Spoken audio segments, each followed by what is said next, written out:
Hey y'all. I know it's been a minute since I've been here. Lots been happening. But I wanted to have a little story time about why I never wanted to practice hoodoo. Um, and why I was staying away from it until recently. I want to say within the last year I started practicing hoodoo. But first of all, I am Black American, so hoodoo is part of my lineage. I am a descendant of chattel slavery here in this country, so it is literally in my bloodline, so I have a right to practice it. But I didn't want to, which is crazy, right? Because I love my family, I love my lineage, I love all of those things. But everything about hoodoo at the time for me was connected to Christianity. And as a person who grew up in church, as a person who's been in church all her life until I left, um, when I left that shit, when I left that religious aspect, I left everything with that. Everything. That included the Bible, it included all of that. And I used to be really, really heavy into like the Bible. I used to do bibliomancy. Like, I didn't know that that's what it was called, but like back when I was like really heavy in church, I would ask a question and I would expect the Bible to give me the answer. I would flip to a page of the scripture and I was doing divination, but I didn't know that that's what that was. So I was really, really deep into it. But I had a lot of church hurt, a lot of church trauma that I was healing from when I left. And because of that, I dropped all of it. I didn't want nothing to do with it. Nothing. Nothing at all to do with it. So when I found witchcraft, it was pagan witchcraft. So that was my introduction to magic because I had completely ran away from church and ran right into paganism, which is crazy. Um, because it was completely different from religion. I wasn't a Wiccan or nothing like that. Like, I wasn't looking for another religion to jump into. I wanted to be free. I wanted to free to explore, free to really understand why I was here, free to manipulate energy. Like, I wanted to do that on my terms. And at that time, that was the only information out. So I started practicing. I started learning about magic and I started learning about herbs. And I've always really enjoyed plants and herbs and stuff. Like that was always something that I liked. So when you could use those in your magic, it just seemed natural, right? But until I started practicing. So I started practicing in that way. I started learning these things. I started getting books. I was learning from Scott Cunningham, who was my favorite pagan author. And I still read his stuff and I will swear by it because I love me some Scott Cunningham. May he rest in peace. But I love his books. I love the way he writes. So I have a library of Scott Cunningham books. But in addition to my magical practice, I was doing ancestral veneration because I came across this guy, black guy, S. Ali Myers. Shout out to S. Ali Myers because he's the reason why I do ancestral veneration. So shout out to S. Ali. But I came across him and like a whole bunch of black metaphysicians. So of course interest is piqued. So he started talking about ancestor work and things like that, and it really resonated with me, like really so much. So I started doing ancestor work. And let me tell you, I was doing ancestor work for a while. For a while. Like really connecting with my ancestors for a while. It wasn't until, I want to say, right before my grandmother passed away. My grandmother passed away in November of 2025. Right before then, I started connecting with her mother. Her mother's been dead since 1980. I never even met her.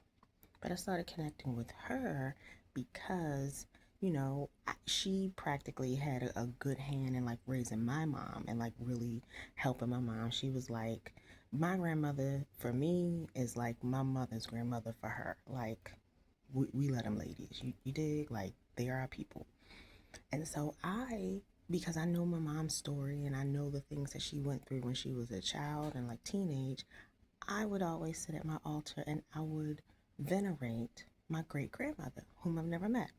I would thank her for being a refuge and a safe space for my mother for certain situations that happened in her life, you know? And after I started doing that, the energy of you need to be practicing hoodoo started coming in. And I even was like, nope, because I don't want to, y'all got to deal with the Bible. I don't want to deal with that. I don't want to get involved in that anymore. I don't want to go that route. And the more I would connect with my great grandmother, the more it would come through like, no, you are supposed to be doing hoodoo. And I'm like, I don't want to.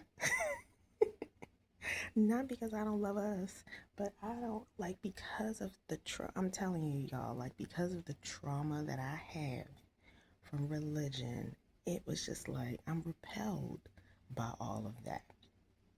And then I saw a video from Sin Elias. Shout out to Sin Elias. I love his stuff. I saw a video from Sin Elias, and he was like, why you should be using the Bible in hoodoo, if you should be practicing it. And so I watched that video, and I was just like, like something kind of clicked. I'm still wrestling with the whole utilizing Christian aspect of the Bible and all of that in hoodoo.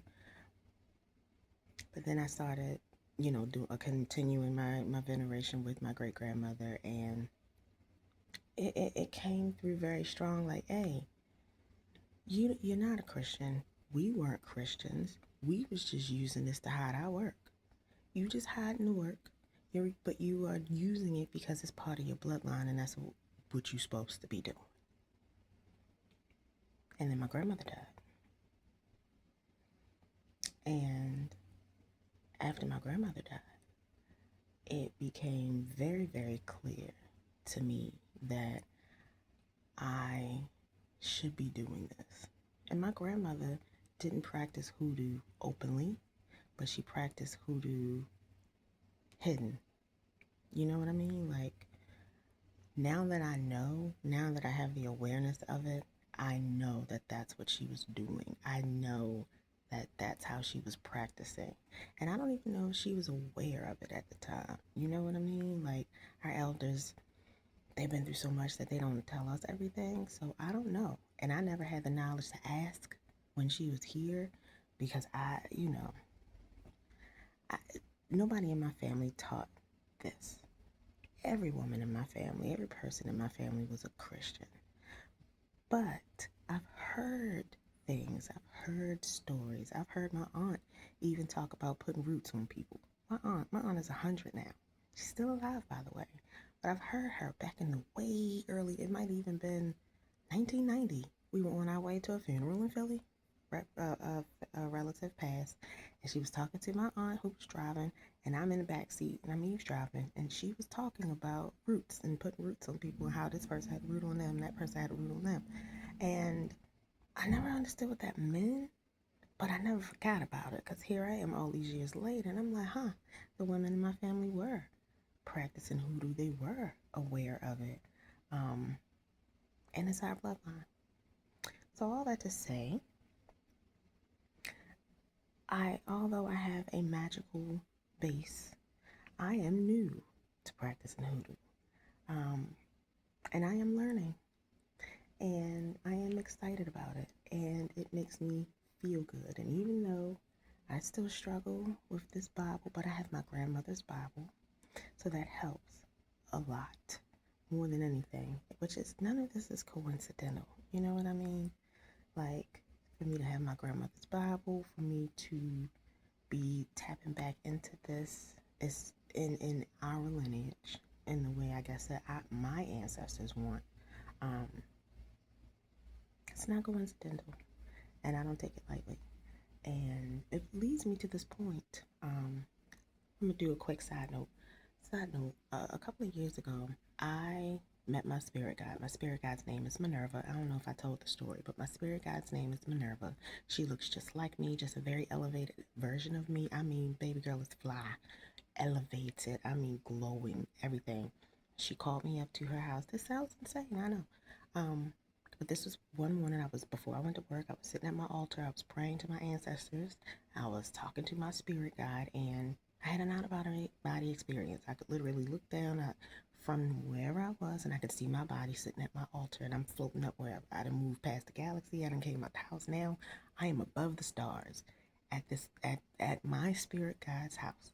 And when I got up in that house, I could see all of my ancestors from as far as the eye could see. They're all dressed in white. They're all smiling at me. They're all happy to see me. They're very excited to see me.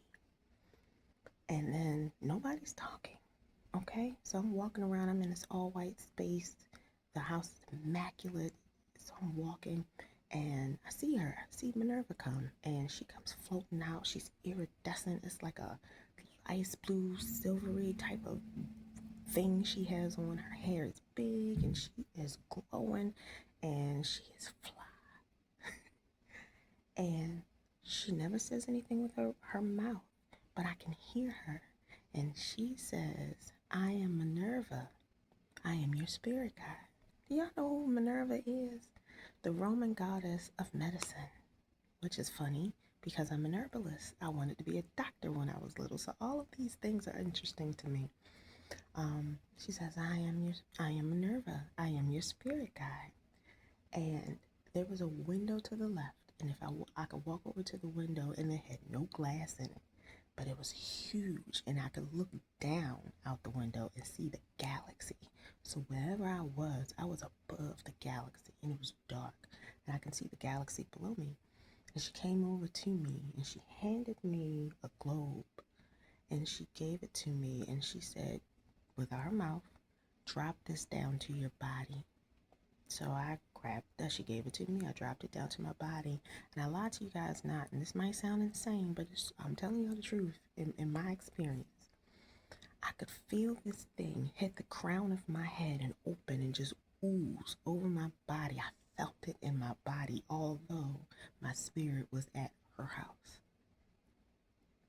And then she smiled at me and sent me back. And so having that experience, now mind you, this happened in 2018. It is 2026. Having that experience and now connecting more with hoodoo, I feel like that's connected in some way. I haven't really decoded it because so much has happened, guys. So much. You know, I lost my grandmother. She was killed in a car accident. The lady who did it dipped off, and she in the wind. So it's a lot going on, y'all. But I really believe that this is what I'm supposed to be doing. So this is what I'm doing, and it's new for me. I'm getting back into reading the scriptures, and it's funny to see it from a different aspect versus the religious aspect, because that was the vantage point that I knew of from, being in Christianity. But that's that. I wanted to share. So that's what I'm doing. Like I said before, I'm still learning all of this. I'm still understanding it. But that was why I didn't want to do it. But I know that I'm supposed to. So yeah, that's it. Talk to y'all soon.